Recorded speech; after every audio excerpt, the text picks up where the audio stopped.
በስመ አብ ወወልድ ወመንፈስ ቅዱስ አሐዱ አምላክ አሜን። የተወደዳችሁና የተከበራችሁ አባቶች፣ እናቶች፣ ወንድሞች፣ እህቶች፣ የክርስቶስ ቤተሰቦች በእግዚአብሔር ስም እንደምን አደራችሁ? እግዚአብሔር አምላካችን ስሙ የተመሰገነ ይሁን። የሚያስተምር እግዚአብሔር ነው። የሚመክር እግዚአብሔር ነው። ሚስጥርንም የሚገልጽ እግዚአብሔር ነው። የሰበሰበንም አምላክ እግዚአብሔር ነው። ስለዚህ እግዚአብሔር ለእኔም ተናጋሪ አንደበት ለእናንተም ሰሚ ልቦና ይስጥልን። የትምህርታችን መነሻ በእግዚአብሔር ቅናት እቀናላችኋለሁ የሚል ነው። ይህንን በሁለተኛ ቆሮንቶስ ምዕራፍ 11 ከቁጥር 1 እስከ 4 ባለው የቅዱስ ጳውሎስ መልእክት ላይ እናገኘዋለን። ሙሉ ቃሉን አነበዋለሁ። በጥሞና እንድታዳምጡኝ በእግዚአብሔር ስም እለምናለሁ። ሁለተኛ ቆሮንቶስ ምዕራፍ 11 ከቁጥር 1 በጥቂቱ ሞኝነቴ ብትታገሱኝ መልካም ይሆን ነበር፣ ቢሆንም በእርግጥ ታገሱ። በእግዚአብሔር ቅናት እቀናላችኋለሁና እንደ ንጽሕት ድንግል እናንተን ለክርስቶስ ላቀርብ ለአንድ ወንድ አጭቻችኋለሁና። ነገር ግን እባብ በተንኰሉ ሔዋንን እንዳሳታት ሐሳባችሁ ተበላሽቶ ለክርስቶስ ከሚሆን ቅንነትና ንጽሕና ምናልባት እንዳይለወጥ ብዬ እፈራለሁ።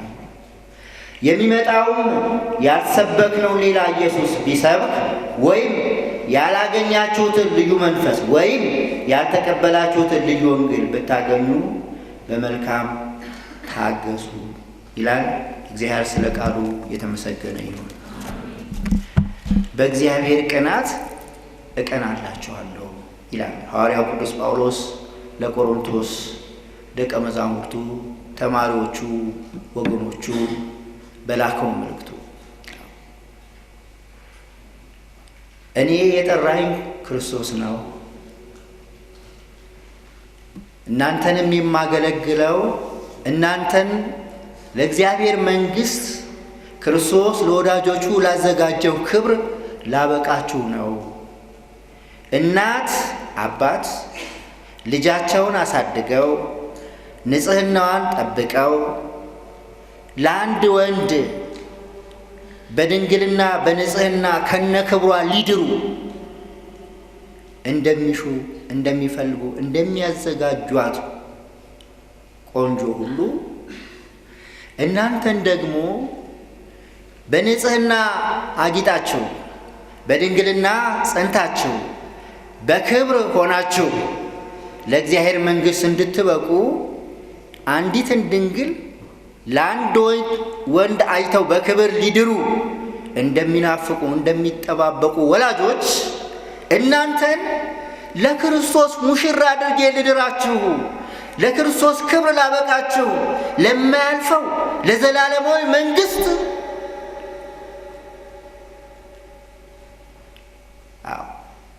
ላደርሳችሁ እናፍቃለሁ፣ እደክማለሁ፣ እተጋለሁ፣ እወጣለሁ፣ እወርዳለሁ። አንድ ነገር ግን ያሳስበኛል አለ ቅዱስ ጳውሎስ። አንድ ነገር ያስጨንቀኛል፣ አንድ ነገር ያሳስበኛል። ያ ምንድን ነው?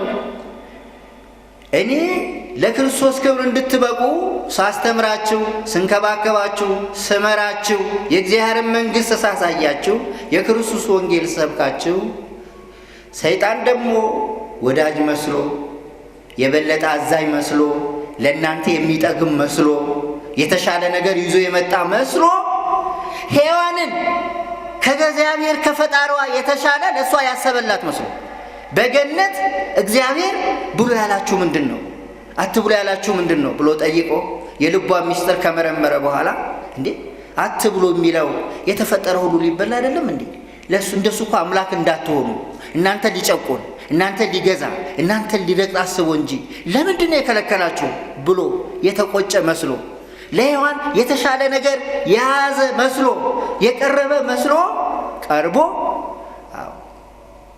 ልቦኗ ይሆን እንዴ ብላ ክፍል ሲል በልቦና ውስጥ አድሮ ይህንን በበላህ ጊዜ የሞት ሞት ትሞታለህ ያለውን ያንን የዕፀ በለስ ፍሬ ዓይኖቿ ወደዛ እንዲያዩ ልቦኗን በምኞት እንዲቃጠል ከዚያም በውስጧ ያንን የምኞት መንፈስ ቀስቅሶ አጣድፎ አስቸኩሎ አትብሉ የተባለውን የሕይወት ዛፍ አስቆርጦ አስበልቶ ሔዋንን ወደ ሞት ሔዋንን ወደ ውርደት አምላክ ወደ መሆን ሳይሆን ከአምላክ ወደ መለየት ወደ ክብር ሳይሆን ወደ ውርደት ወደ ልማት ሳይሆን ወደ ጥፋት ወደ ብርሃን ሳይሆን ወደ ጨለማ ወደሚጠቅማት ሳይሆን ወደሚጎዳት ዓለምን በሙሉ ገደል ውስጥ ወደሚከት ማቅ አዘቅት ውስጥ እንደጣላት በዚያ በደል እሷን በልታ ለሔዋን ሰጠችው። ሔዋንን በላ። የእግዚአብሔር ሕግ ጣሱ። እርቃናቸውን ሆኑ። በእግዚአብሔር ፊት መቆም አፈሩ። ከገነት ተባረሩ። በመከራ 5500 ዘመን ማቀቁ። ስለዚህ አሁንም እኔ ከማስተምራችሁ እኔ ከማሳያችሁ እኔ ከምመክራችሁ ጎዳና ሰይጣን ወዳጅ መስሎ ጠቃሚ መስሎ እየቀረበ ከምናፍቀውና ከምጠብቀው ክብር እንዳያጎላችሁ እፈራለሁ። ስለዚህ በእግዚአብሔር ቅናት እቀናላችኋለሁ። በእግዚአብሔር ቅናት እቀናላችኋለሁ። ከሥጋዊ ቅናት ከዚህ ዓለም ከንቱ ቅናት ሲለየው ቅዱስ ጳውሎስ በእግዚአብሔር ቅናት እቀናላችኋለሁ። የእግዚአብሔር ቅናት መንፈሳዊ ቅናት አለ። መንፈሳዊ ቅናት የምንለው ሰው ስለ እግዚአብሔር ቤት ስለ ቤተ ክርስቲያን የሚቀናው ቅናት ነው። ቤቴ የጸሎት ቤት ነው እንጂ የንግድ ቤት አይደለም ብሎ ጌታ እንደተናገረው ቅዱስ ዳዊት የቤትህ ቅናት በልታኛለችና ብሎ እንደተናገረው ስለ እግዚአብሔር ቤት መቅናት፣ ስለ እግዚአብሔር ሕግ መቅናት። መጥምቁ ዮሐንስ ለእግዚአብሔር ሕግ ቀንቶ ሄሮድስ በስልጣኑ ተመክቶ የወንድሙን የፊልጶስን ሚስት ሄሮድያዳን አግብቶ ዝሙት ሲሰራ ኃጢአት ሲሰራ እግዚአብሔርን ሲበድል አይቶ ይህማ ሊሆን አይችልም፣ ይሄ ኃጢአት ነው፣ ይህ ከሕግ ውጭ ነው፣ ይሄ እግዚአብሔር የሚፈቅደው አይደለም፣ ይሄ ለአንተ የሚገባ ነገር አይደለም ብሎ አንገቱን እስከሚሰየፍ መጥምቁ መለኮት ዮሐንስ እንደበቃው ለእግዚአብሔር ሕግ ቀንቶ ለሰው ልጆች ሕይወት ቀንተው ብዙዎች ሕይወታቸውን ለራሳቸውን አሳልፈው ስለ እግዚአብሔር ክብር እንደሚሰጡ ሁሉ በእግዚአብሔር ቅናት እቀናላችኋለሁ አለ ሐዋርያው ቅዱስ ጳውሎስ። እንግዲህ የሥጋ ቅናትን ስናይ ቅድም እንዳልኩት የሥጋ ቅናት ከፍቅር ማጣት የሚመጣ ነው። ስለ እውነት ካለማወቅ ከዚህ ዓለም የሥጋ ፉክክር የራስን ሥጋዊ ፍላጎትና ምቾት ብቻ በመፈለግ የሚመጣ መንፈሳዊነት ወይም ደግሞ የእግዚአብሔር ሥራ የሌለበት ቅናት ነው ሥጋዊ ቅናት። መንፈሳዊ እንደ ሥጋዊ ቅናት ያሉ ምሳሌዎችን ብንወስድ ለምሳሌ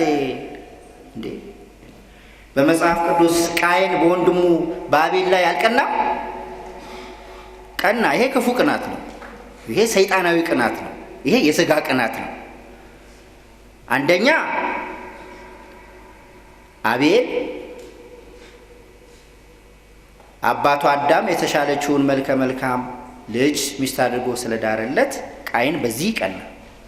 ምክንያቱም ሁለት ናቸው፣ አንዱ ከአንዱ ጋር ነው የተወለዱት። ዝምድናን ለማራራቅ ከቃየል የተወለደችውን ለአቤል ከአቤል የተወለደችውን ለቃየል ስለዳረ፣ ስለዚህ ቃየን የሚፈልጋትን ከእሱ ጋር የተወለደችው ለአቤል አባቱ ስለዳረበት በዚህ ቀና። ይሄ ሥጋዊ ቅናት ነው፣ የሥጋ ቅናት ነው።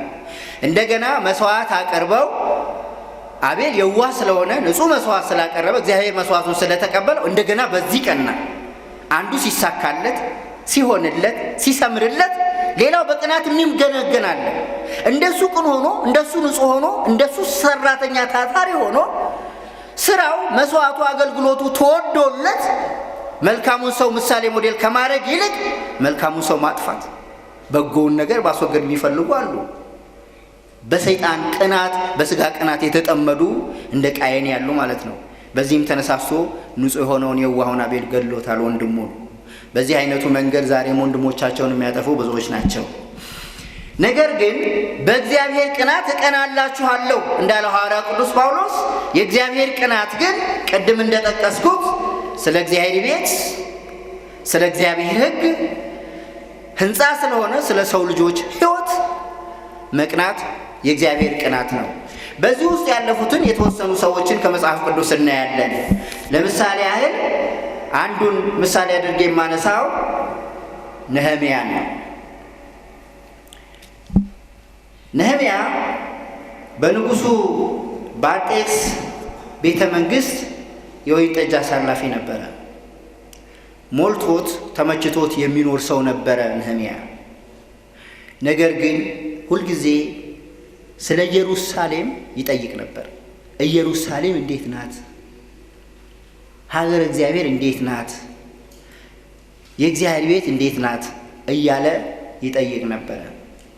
በሚጠይቅበት ጊዜም ከወንድሞቹ አንዱ የሆነ አናኒ የተባለ ሰው ምን አለው?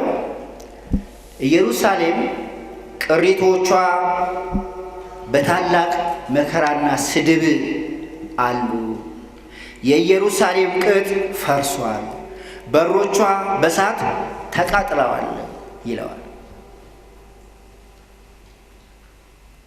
ይህን በሰማ ጊዜ ስለ ኢየሩሳሌም ያለውን መከራ ባየ ጊዜ፣ ቅጥሮቿ እንደፈረሱ፣ ሕንፃዎቿ እንደፈረሱ፣ በእሷ ውስጥ ያሉ ነገሮች ሁሉ እንደጠፉ ባየ ጊዜ ነህምያ ይህንን በሰማሁ ጊዜ ይላል ነህምያ 1 ከቁጥር 4 እስከ 5 ላይ ይህንን በሰማሁ ጊዜ ተቀምጬ አለቀስሁ፣ አያሌ ቀንም አዝን ነበር፣ በሰማይ አምላክ ፊትም እጾምና እጸልይ ነበር ይላል። እና ነህምያ ልቦናው ስብር ብሎ አንጀቱ ቅጥል ብሎ መንፈሱ ታውኮ ስለ ኢየሩሳሌም በውስጡ ያለው ቅናት እያንገበገበው ይጾም፣ ይጸልይ፣ ያዝን፣ ይተክዝ፣ ወደ እግዚአብሔርም ይለምን ይማጸን ነበር። ኢየሩሳሌም እንዴት ታረጋታለህ?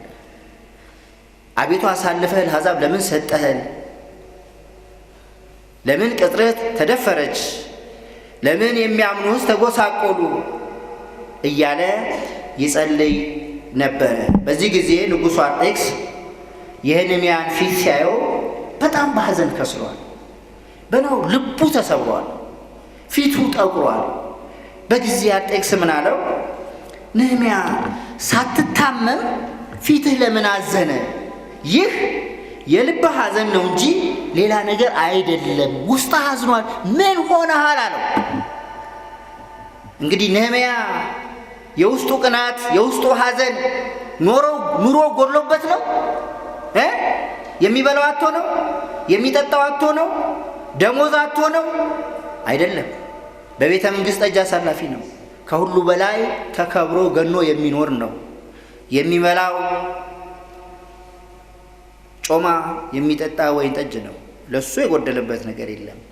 ግን የጎደለው ግን የኢየሩሳሌም ቅጥር በመፍረሱ፣ ቅሬቶቿ በመጥፋታቸው፣ ሕንፃው በመደርመሱ፣ በእምነቱ በሃይማኖቱ እግዚአብሔርን ያመለከባት የእግዚአብሔር ከተማ የእግዚአብሔር ቤተ መቅደስ በአሕዛብ በመደምሰሷ ይሄ ነው ያንገበገበው። ይሄ ቅናት ነው ፊቱን ያጠቆረው፣ ልቡን ያከሰለው፣ ለመብላት ለመጠጣት አንጀቱን ያጣበቀው ይሄ ነው። በዚህ ጊዜ እንዲህ ሲለው ምን ላድርግልህ? ምን ትለኛለህ? ብሎ ሲለው ነህምያ ምንድን ነው ያለው? ንጉሥ ሆይ የኢየሩሳሌምን ቅጽር እሠራ ዘንድ ወደ ይሁዳ ወደ አባቶቼ መቃብር ስደደኝ፣ ደብዳቤ ጽፈህ ስደደኝ ነው ያለው።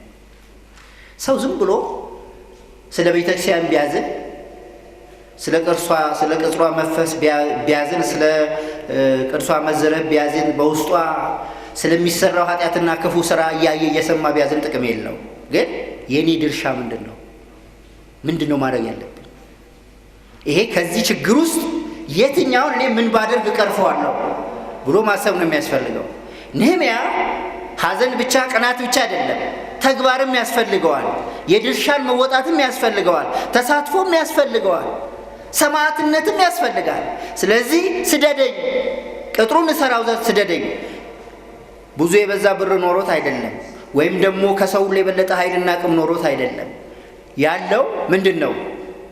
ቅንዓት ነው፣ ቁጭት ነው፣ ፍላጎት ነው፣ እምነት ነው ያለው። በነህምያ ውስጥ ያለው ይሄ ነው። ይህንን ይዞ ግን እግዚአብሔርን ይዞ የእግዚአብሔርን ሕዝብ ይዞ ስራ ለመስራት ንጉሡ ስደደኝ እንዳለው ይነግረናል። ነህምያ ምዕራፍ 2 ቁጥር 5 ላይ ታገኙታላችሁ። ንጉሡ አርጤክስም ደብዳቤ ጽፎ ሰደደው። በዓይኑ ሄዶ የፈረሱትን የኢየሩሳሌምን ቅጥሮች አየ። በዚያም ነህምያ ወደዛ ሲሄድ በዚህ ያሉ ዘባቾች ደግሞ አሉ። ሆርናዊ ሰንባላጥና አሞናዊ ጦቢያ። ለመሆኑ አሁን ነህምያ የመጣው በምን አቅሙ ይህን ሊሰራው ነው? የትኛው ኃይሉ ያሰበውን ሐሳብ ዳር ሊያስደርሰው ነው? እያሉ ያሾፉበት፣ ያላግጡበት፣ ይሳለቁበት፣ ይሰድቡት እንደነበረ ነህምያ ይናገራል። እሱ ግን አንድ ነገር ነው የተናገረው። ምንድን ነው ያለው? በእግዚአብሔር ቅናት ተነሳስቶ ወደዛ ከሄደ በኋላ እግዚአብሔርን የሚያምኑ የዋሃን የሆኑ ለእግዚአብሔር ቅጽር መፍረስ የሚቆረቆሩ ወንድሞችን፣ እህቶችን፣ የእግዚአብሔር ቤተሰቦች ሁሉ አስተባብሮ ከያዘ በኋላ ምንድን ነው ያለው? ነህምያ 2:20 ላይ የሰማይ አምላክ ያከናውንልናል፣ እኛ ባሮቹ ግን ተነስተን እንሰራለን ነው ያለው። እስቲ ይህን አንድ ላይ እንበለው። የሰማይ አምላክ ያከናውንልናል፣ እኛ ባሮቹ ግን ተነስተን እንሰራለን። ይሄ ትልቅ ሃይማኖት ነው። ይሄ ትልቅ ጽናት ነው። ይሄ ትልቅ ኃይል ነው። ይህንን ይዞ ተነሳ። ነህምያ በ52 ቀናት ውስጥ የኢየሩሳሌምን የፈረሱ ቅጥሮችን በሙሉ ሰርቶ አጠናቀቀ ይላል። እግዚአብሔር ስሙ የተመሰገነ። አጠናቀቀ። መንፈሳዊ ቅናት ማለት ይሄ ነው። መንፈሳዊ ቅናት ማለት ስለ እግዚአብሔር ቤት፣ በእግዚአብሔር ቤት ውስጥ ስለሚደረጉ ጉድለቶች፣ ከእያንዳንዱ ስለሚጠበቀው ነገር አስቦ ድርሻን መወጣት ነው መንፈሳዊ ቅናት ማለት። ነህምያ ያደረገው ይሄንን ነው። ዛሬ የቤተ ክርስቲያናችን በውስጧ ብዙ ፈተና አለባት። የእግዚአብሔርን የቤተ ክርስቲያንን ቅጥር ለማፍረስ ብዙዎች ይደክማሉ። ቀኖኗን፣ ሕጓን፣ ትምህርቷን ለመበረዝ ብዙዎች ይደክማሉ። ብዙ ገንዘብ ይፈሳል። ብዙ የሰው ኃይል ይሰለጥናል። ብዙ ቀን ከሌሊት እየተጉ ያላመኑትንና ያልተረዱትን ለማታለልና ለማሳት መልሶ በቤተ ክርስቲያን ላይ ጦር እንዲሰብቁ የእናታቸውን ጓዳ እንደገና እንዲያፈርሱ የሚዘጋጁ ብዙዎች አሉ። የቤተ ቅናት በልታኛለችና እንዳለው ቅዱስ ዳዊት ለቤተ ክርስቲያናችን ልንቀና ያስፈልጋል። የግቢ ጉባኤ ፕሮግራም ልኮ የጀመረው ቅናት የቤተ ክርስቲያን ነው፣ ሌላ ምንም አይደለም። በሰባዎቹ ወደ ትምህርት ቤት ወደዛ ሲካሄድ ከውጭ የማርክስ ሌኒንስ ፍልስፍና ወጣቱን በሙሉ ወደ ክህደት ወደ አቴይስት የሚነዳ ከውስጥ ደግሞ ሌሎቹ ደግሞ የተለያዩ የእምነት ኃይሎች ደግሞ ተሰማርተው ከገጠር የሚመጣውን ስለ እምነቱ ስለ ሃይማኖቱ ገና ያልተረዳውን እየሰበኩና በጥያቄና በጥቅስ እያደናገሩ ግራ ሲያጋቡት የቤተ ክርስቲያን ልጆች ለምን አንሰባሰብም? ለምን አንማርም? ራሳችንንም ወንድሞቻችን እህቶቻችን ለምን አናድንም? ቤተ ክርስቲያንንስ በጉልበታችን በእውቀታችን በገንዘባችን ለምን አናገለግልም? ስለዚህ ስለ ቤተ ክርስቲያን ማዘን ማልቀስ ብቻ ጥቅም የለውም፣ የድርሻችንን እንወጣ በሚል ነው ሁላችን እግዚአብሔር ያሰባሰባል። ነህምያንም ይህ ዓላማ ነው ማለት ነው በቅናት ያቃጠለው። እንግዲህ ስለ ቤተ ክርስቲያን መቅናት ነው። ሌላው ቅድም እንደጠቀስኩት ስለ እግዚአብሔር ሕግ መቅናት ነው። ስለ እግዚአብሔር ሕግ መጥምቁ ዮሐንስ ስለ እግዚአብሔር ሕግ ቀንቶ ነው ሄሮድስን ሳይፈራ እውነተኛውን የእግዚአብሔር ቃል መስክሮ እስከ መሰየፍ የደረሰው። ብዙ ጊዜ የእግዚአብሔር ሕግ ሲጣስ ብዙዎች የማይገባ ነገር ሲያደርጉ ዝም እንላለን፣ እውነቱን አንናገርም። እውነቱን አናስተምርም። ሰዎች እንዲታረሙ፣ ሰዎች እንዲስተካከሉ፣ የእግዚአብሔር ሕግ የእግዚአብሔር ቤተ ክርስቲያን እንድትጠበቅ የድርሻችንን አንወጣም። በይሉኝታ ምን አገባኝ ምን ቸገረኝ እያለን እንቀመጣለን። ዘመኑ አንዱ የጣለብን መከራ ይሄ ነው። የግሎባላይዜሽኑ ተጽዕኖ በእያንዳንዳችን ላይ ያሳደረብን ችግር ጫና ይሄ ነው። ዌስተርኖቹ እነሱ እኛን ከባህላችንም ከእምነታችንም ከጽድቃችንም ጨዋታ ለማስወጣት አፍሪካውያንን ለማደንዘዝ በሚቀርጿቸውና በሚልኳቸው ፊልሞች እየደነዘዝን እነሱ በሚልኳቸው ሸቀጦች እኛ ማረገፊያ ሆነን በአይምሯችን እንዳናስብ፣ በሕይወታችን እንዳንሰራ፣ ራሳችን እንዳንጠብቅ፣ ሀገራችን እንዳንጠብቅ፣ ቤተክርስቲያናችን እንዳንጠብቅ፣ በራሳችን ማንነት እንዳንኮራ፣ ትውልዱ የተቀደሰ ሆኖ በእምነት በሃይማኖት የአባቶቹን ፈለግ ተከትሎ እንዳይኖር እንዳይጓዝ ብዙ ማደንዘዣ ይላክብናል። እኛም አንመርጥም፣ የመጣውን ሁሉ እንቀበላለን። ስለዚህ ድንዛዜው፣ ግዴለሽነቱ ውስጣችንን እየሰረሰረ ባዶ እያደረገን ስለሄድን ዛሬ ለእግዚአብሔር ሕግ የሚቀና ዛሬ ለእውነተኛ ነገር የሚቀና እውነትን አስተምሮ እውነትን መስክሮ ስለ እውነት ተናግሮ ራሱን ስለ ሌላው ቤዛ የሚያደርግ ሰው እየጠፋ በመብራክ ተፈልጎ አልገኛል። ሌላው ስለ እግዚአብሔር ቀናይ የሆኑትን እነ ዳንኤልን፣ አናንያ፣ አዛርያና ሚሳኤልን መጥቀስ እፈልጋለሁ። ዳንኤል፣ አናንያ፣ አዛርያ፣ ሚሳኤል የሚኖሩት በስደት ሀገር ነው፣ በከላዲያውያን ምድር። ግን በጣም ከነሱ የምንማረው በውስጣቸው ያለው ቅናተ እግዚአብሔር ምንድን ነው ብለን ስንል በስደት ሀገር ሲኖሩ ከእምነታቸው፣ ከሃይማኖታቸው፣ ከጾማቸው፣ ከጸሎታቸው አልተናወጡም። ብዙ ጊዜ እኛ ችግራችን እየኖርንበትን አካባቢ ለመምሰል ያለንን ነገር ሁሉ ትተን ሌላውን እንለብሳለን። እንደሱ ልዩ የሚያደርጋቸው በእምነት በሃይማኖት ጸንተው በጾም በጸሎት ጸንተው በከላዲያውያን በማያምኑ መካከል መኖራቸው ነው። አባቶቻቸው ከነሱ ስለተማሩ ሎጥ በሶዶምና በጎሞራ ምድር የሶዶም የጎሞራ ወንድ ከወንድ ሴት ኃጢአት በረከሰበት ኃጢአት በበዛበት ሰው ሁሉ በጠፋበት ምድር ላይ በእግዚአብሔር ቃል ጸንቶ እንደተገኘ ነው። ኖህ በረከሰበት ዓለም ውስጥ ሕግ እግዚአብሔርን ጠብቆ እንደተገኘ ከጥፋት ውሃ እንደዳነ፣ ሎጥ በሶዶምና በጎሞራ የኃጢአት ምድር ላይ በእምነት ጸንቶ ተገኘ ከዛ ሁሉ መከራ እንደዳነ ሁሉ ስለዚህ ዳንኤል፣ አናንያ፣ አዛርያና ሚሳኤልም በባቢሎን ምድር ሕግ እግዚአብሔርን ጠብቀው የኖሩ ነበሩ። ሕግ እግዚአብሔርን ስንጠብቅ እሱን ስናከብረው እሱ ያከብረናል። እሱን ስንጠብቀው እኛን ይጠብቀናል። ለእርሱ ስንታመን እግዚአብሔር ለምንጠይቀው፣ ለምንለምነው፣ ለምንፈልገው ነገር ሁሉ የታመነ ሆኖ ይገኛል እና ንጉሥ ናቡከደነጾር በዛ ሀገር በተቋም በዛን ዘመን ማሰልጠኛው ዩኒቨርሲቲ በለው በእኛ በዘመኑ አነጋገር ከከለዳውያን ጥበበኛ የሆኑ እንዲመረጡ ባሰበ ጊዜ እነሱ የዜጋው የዛ ሀገር ተወላጅ ሆነው አይደለም፣ ወይም ደግሞ በእምነት ናቡከደነጾር መስለው አይደለም። ነገር ግን እግዚአብሔርን አምነው በእግዚአብሔር ጸንተው ስለኖሩ እግዚአብሔር በአሕዛብም መካከል እኮ ሞገስ ይሰጠናል።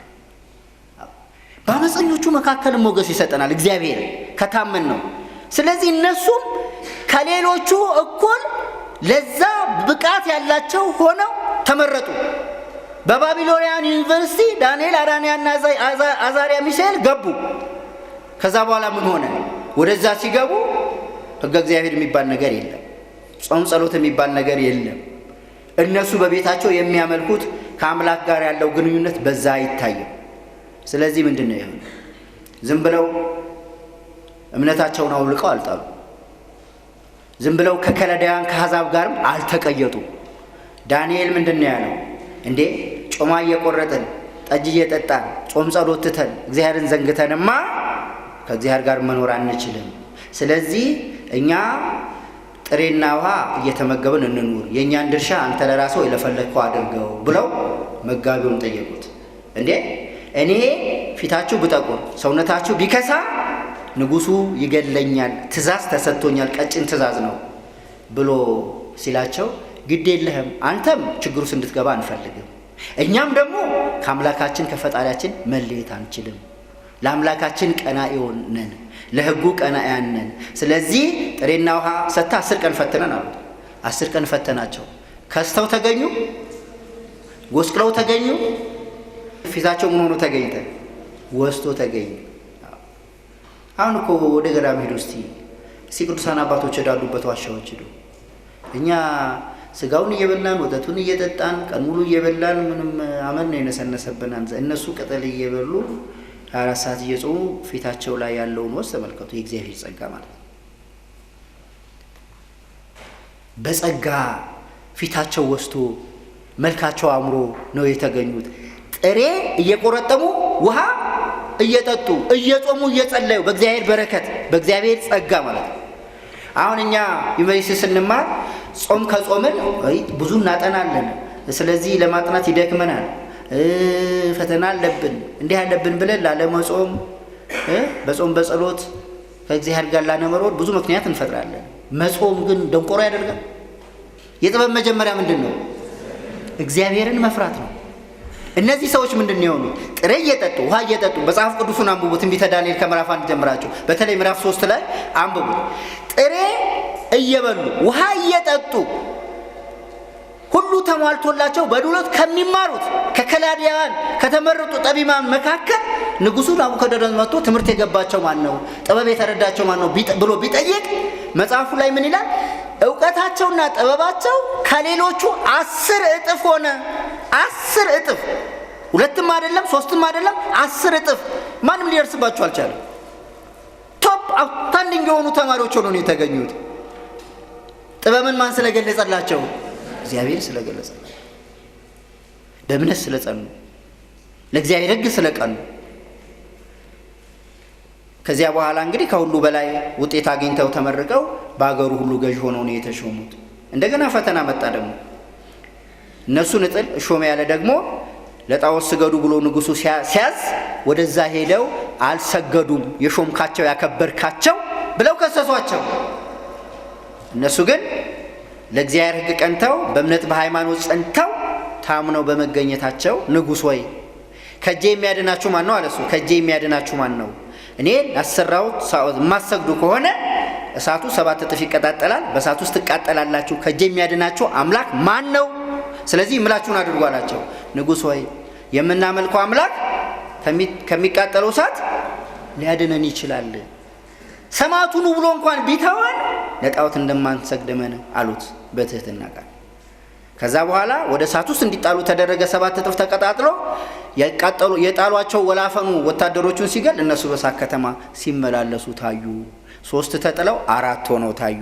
ንጉሡ ማየት ማመን አቃተው። 3 ሰዎች ጥለን አይደለም ወይ ብሎ ጠየቀ። አዎ 4 ሆነው 4ተኛ የአማልክት ልጅ ይመስላል በእሳት ውስጥ ይመላለሳሉ አለ። እግዚአብሔር እሳቱን ከተማ አደረገላቸው ማለት ነው። ይሄ የጾም የጸሎት ውጤት ነው። ይሄ ለእግዚአብሔር የመቅናት ውጤት ነው። ይሄ ያለማወላወል የማመን ውጤት ነው። የእግዚአብሔር መልአክ በሚፈሩት ሰዎች ዙሪያ ይሰፍራል ያድናቸውማል እንደተባለ እኛ እግዚአብሔርን ካምን እግዚአብሔርን ከፈራ የእግዚአብሔር መልአክ ምን ያደርጉናል? ያድኑናል፣ ይታደጉናል፣ ይጠብቁናል። ነብዩ ኤልሳ እኮ በበሰበሰ ዋሻ ውስጥ እያለ የሶሪያው ንጉሥ ሰራዊት ልኮ ሊያጠፋው ሲሄድ ዙሪያውን እልፍ አላፍ መላእክት ተነጥፈው የእሳት ዘንፖ ይዘው ይጠብቁት እንደነበር አይደል እንዲያየ ነው መጽሐፈ ነገሥት ላይ አንብቡ። ሎሌው እንኳን ማየት አቅቶት ቢፈራ ያይ ዘንድ ግለጥ ሲለው በኤልያስ ዙሪያ እልፍ አላፍ መላእክት የእሳት ዘንፖ ይዘው ነው ያገኛቸው። አንዱ መልአክ ግን እነዛን ሁሉ ለማጥፋት ይችላል ማለት ነው። እና ስለዚህ በእምነት እንድንሆን ቀናያን እንድንሆን እንዳንጠራጠር ነው። እንደውም እኛ ካመን እኛ ከጸናን የማያምኑት እናሳምናለን። 3 ደቂቅ በማመናቸው ምንድነው ያለው? አናንያ አዛሪያ ሚስራቅ ሆይ እነሆ እናንተን ከእሳት ያዳነ አምላካችሁ ክቡር ነው። ከእንግዲህ በኋላ የአናንያ አዛርያ ሚሳኤልን አምላክ ያላመለከ በመንግስቴ አይኖርም ይገደል ብሎ ናቡከደነጾር ራሱ በማን አመነ? በእግዚአብሔር አመነ። ግሩም እግዚአብሔር በላለ ቅዱሳን፣ በቅዱሳኑ እግዚአብሔር ግሩም ነው። እኛ ካመን እኛ ከጸናን በእኛ ህይወት አሕዛብ ያምናሉ፣ ሌሎቹ ሁሉ ወደ እግዚአብሔር ክብር ሊመጡ ይችላሉ ማለት ነው። እና ስለዚህ ቅዱስ ጳውሎስ ምንድን ነው ያለው? በእግዚአብሔር ቅናት እቀናላችኋለሁ ይላል። ነገር ግን ሰይጣን ሐሳባችሁን አበላሽቶ ከምጠብቀው ተስፋ እንዳታመልጡ ፈራለሁ እንዳለ ልንጠነቀቅ ያስፈልጋል ማለት ነው። ፈተናው ብዙ ነው ወንድሞች፣ ፈተናው ብዙ ነው። ታውቁታላችሁ፣ በዘመናችን አንዳንድ ጊዜ ወደ ግቢ ስንመጣ፣ ወደ ዩኒቨርሲቲ ስንመጣ፣ ከቤተሰብ ተለይተን ስንመጣ ይህን እንደ ነፃነት እንቆጥረውና ስለዚህ ወደ ዝሙቱም፣ ወደ አሽሹም፣ ወደ ዓለማዊም ነገር፣ ወደ ሌላውም ልንሄድ እንችላለን። ክርስቶስ ግን እንዲህ ይላል። ክርስቶስ በነፃነት ልንኖር ክርስቶስ አርነት አወጣን። እንደገና በባርነት ቀንበር አትያዙ ይላል። ክርስቶስ ወደ ግቢ ተቋማት ስንመጣ የሰማርያዊቷን ሴት በያዕቆብ ጉድጓድ ስር ጠብቆ ውሃ ጠጭኝ ብሎ የዘላለም ሕይወትን እንደመገባት እኛ ዓለማዊ ጥበብን ምድራዊ ጥበብን ለመማር ወደ ከፍተኛ ተቋማት ስንመጣ በከፍተኛ ተቋማት በር ላይ በጉድጓዱ ስር በዘመናዊ በምድራዊ እውቀት በጥበብ ጉድጓድ ስር ማን ጠበቀን? ክርስቶስ ጠበቀን። በግቢ ጉባኤ ክርስቶስ ጠበቀን። እኛ የመጣ ነው ልንማር ነው አይደል? ግን መንፈሳዊ የሕይወት ቃል ይዞ ክርስቶስ ጠበቀን፣ አስተማረን፣ መከረን። ወገኖቻችን ቤተሰቦቻችን እንደ ሰማርያዊቷ ሴት እንድንሰብክ እንድናስተምር፣ ሌላው እንድንለውጥ፣ ለአሕዛብ እንድንተርፍ ማለት ነው። እንደዚያ ሁሉ ደግሞ ሰይጣን ደግሞ በዛው ጉድጓድ ስር ይጠብቀናል። ዝሙት ይዞ ይጠብቀናል። ዛሬ በየሞባይሉ የሚላኩት የዝሙት ቀስቃሽ ፊልሞች፣ በየከፍተኛ ተቋማት ያሉት የዝሙት ቱሪዝሞች የሰው ልጅ መነገጃ ሆኗል። ወላጅ አስተምራለሁ ብሎ ልጁን ይልካል። ደላሎች ግን በቆነጃጅቱ ይነግዳሉ። አፍሪካን ሊዝናኑባት የመጡት ፈረንጆች የእህቶቻችንን ቅድስና እያረከሱ በገንዘብ ይነግዳሉ። ስለዚህ በእግዚአብሔር ቅናት እቀናላችኋለሁ እንዳለው ቅዱስ ጳውሎስ እንዲህ ያለው የተቀደሰው የሰው ልጅ ሰውነት በተለያዩ ምክንያቶች ሲደፈሩ፣ ሲረክሱ፣ ለሌሎች መጫወቻ ሲሆኑ ልንቀና ይገባል። እንዲህ ካለው አደጋ ውስጥ እህቶቻችንን ማዳን አለብን፣ ወገኖቻችንን ማዳን አለብን። ለክርስቶስ መንግስት ለማያልፈው ለዘላለም ክብር እንዲበቁ ማስተማር፣ ማጽናት፣ መምከር፣ መርዳት፣ መደገፍ አለብን። አንዳንዶችንም ከአንበሳ መንጋጋ ከሳት ነጥቃችሁ አድኑ ነው የሚለው ሐዋርያው። እንዲህ ካለው የዲያብሎስ ወጥመድ ውስጥ እህቶቻችን ነጥቀን ማዳን አለብን። በእግዚአብሔር ቅናት እቀናላችኋለሁ ያለው ቅዱስ ጳውሎስ ይህንን ነው። ሌላው የጫት ኮተት፣ የአሽሽ ኮተት ይዞ ይጠብቀናል። ጋኔል የስንቱ ልጆች አእምሮ ነው የደነዘዘው። ስንቶች ናቸው በዚህ ሕይወታቸው የጠፋው። እንደነዚህ ያሉትን ሁሉ ልናድል ልንታደግ ይገባናል። ስለዚህ ስልጣኔ ምን እንደሆነ ማወቅ አለብን። ስልጣኔ ማለት በኃጢአት በዌስተርኖች በአውሮፓውያን ኃጢአት መጠመቅ ማለት አይደለም። ስልጣኔ ሰይጣኔ ሊሆንብን አይገባም። አባቶቻችን በስልጣኔ የገፉ ነበሩ። እነ ሄኖክ አስትሮኖመርስ ናቸው። ሰማያ ሰማያትን ጠፈርን ከዋክብትን የጎበኙ ነበሩ። እነ ኤልያስ በእሳት ሰረገላ የተሰወሩ ዛሬ ሳይንስ ተመራምሮ ባልደረሰበት ዓለም ውስጥ የሚኖሩ ናቸው።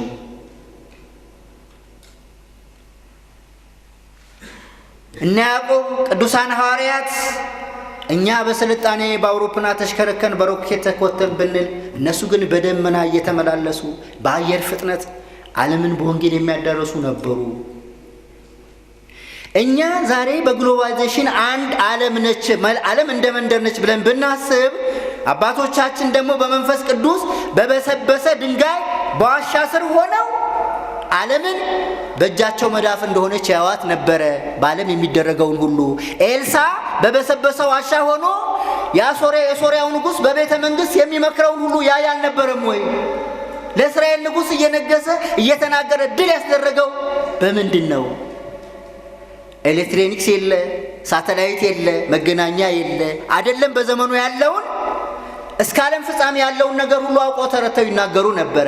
አይደለም በቁሳዊ ዓለም ያለውን የተሰወረውን ዓለም ከእግዚአብሔር ጋር እየተናገሩ ያስተምሩን ነበረ። ስለዚህ ስለ እውቀት ስናነሳ ሐዋርያው ቅዱስ ምን ይላል? በበሰሉት መካከል ግልጥ ጥበብ እንናገራለን፣ ነገር ግን የዚችን ዓለም ጥበብ አይደለም፣ የሚሻሩትንም የዚችን ዓለም ገዢዎች ጥበብ አይደለም። ነገር ግን እግዚአብሔር አስቀድሞ ከዘመናት በፊት ለክብራቸው የወሰነውን ተሰውሮ የነበረውን የእግዚአብሔር ጥበብ በሚስጥር እንናገራለን። ከዚች ዓለም ገዦች አንዱ ይህን ጥበብ አላወቀው፣ አውቀውትስ ቢኖር የክብርን ጌታ ባልሰቀሉትም ነበር ይላል። ስለዚህ ስለ ጥበብ ስናነሳ፣ ስለ መንፈሳዊ እውቀት ስናነሳ ይህንን ልንረዳ ይገባል። ጳውሎስም ለፍጥረታዊ ሰው የእግዚአብሔር መንፈስ ሞኝነቱን አይቀበለው፣ በመንፈስ የሚመረመር ስለሆነ ሊያውቀው አይችልም። መንፈሳዊ ሰው ግን ሁሉን ይመረምራል፣ ራሱ ግን በማንም አይመረመርም። እንዲያስተምረው የጌታ ልብ ማን አውቆት? እኛ ግን የማን ልብ አለን ይላል? የክርስቶስ ልብ አለን። መንፈሳዊ ከሆነ ከሌላው በላይ ነው የምናውቀው። ዓለሙን ሁሉ ነው የምንመረምረው። ማንም እኛን ሊመረምረን፣ ማንም በዓለም አታሎ የእኛን ሕይወት ሊጫወትበት አይችልም። የእግዚአብሔር የክርስቶስ ልብ ስላለ፣ ስለዚህ ዓለምንም ጥፋቷን ክፋቷን እናውቃለን፣ የማያልፈውንም የእግዚአብሔርን ክብርና ዋጋ እናውቃለን። እና ስለዚህ ዓለምን በክርስቶስ ልንገዛው እንጂ ሊገዛን እንደማይገባ ይናገራል ማለት ነው። ብዙ ዘመን ብንኖር ጥቅም የለውም። ትንሽ ዘመን እንኖር ግን ትልቅ ስራ ሰርተን ብናልፍ ይሻላል። ንብ በ3 እና በ6 ወር እድሜዋ ጣፋጭ ማርንና ለሰው ልጆች ሕይወት የሆነ ነገርን ሰርታ ታልፋለች። ኤሊ ግን 120-200 ዓመት ኖራ ስትንከረፈፍ ትኖራለች። ዝም ብሎ ዘመን እየቆጠሩ መኖር ትርፍ የለውም። ስራ ሰርቶ ጣፋጭ ነገር ሰርቶ ራስንም ሌላውም ጠቅሞ ማለፍ ግን ያ ነው ሕይወት ማለት። ሌላው ዓይናችን እንደ ሔዋን ወደ በለሱ እየተመኘ፣ ወደ ኃጢአት እየተመኘ፣ ወደ ዓለም አምሮቶች እየተመኘ በምኞትና በስሜት ከምንቃጠል ኃጢአትን ከምንሰራ የገላትያ ሰዎች ሆይ ኢየሱስ ክርስቶስ እንደተሰቀለ ሆኖ ተስሎ ነበር። ይህን እንዳታስተውሉ አዚም ያደረገባችሁ ማን ነው? ይህን ከእናንተ ላውቅ እረዳለሁ እንዳለ ነገረ መስቀሉን እያሰብን ሕይወታችንን በቅድስና ጠብቀን በቅናተ ቤተ ክርስቲያን ለቤተ ክርስቲያናችን ለወገናችንና ለራሳችን ሕይወት መልካም ሰርተን ብናልፍ ይሻላል ማለት ነው።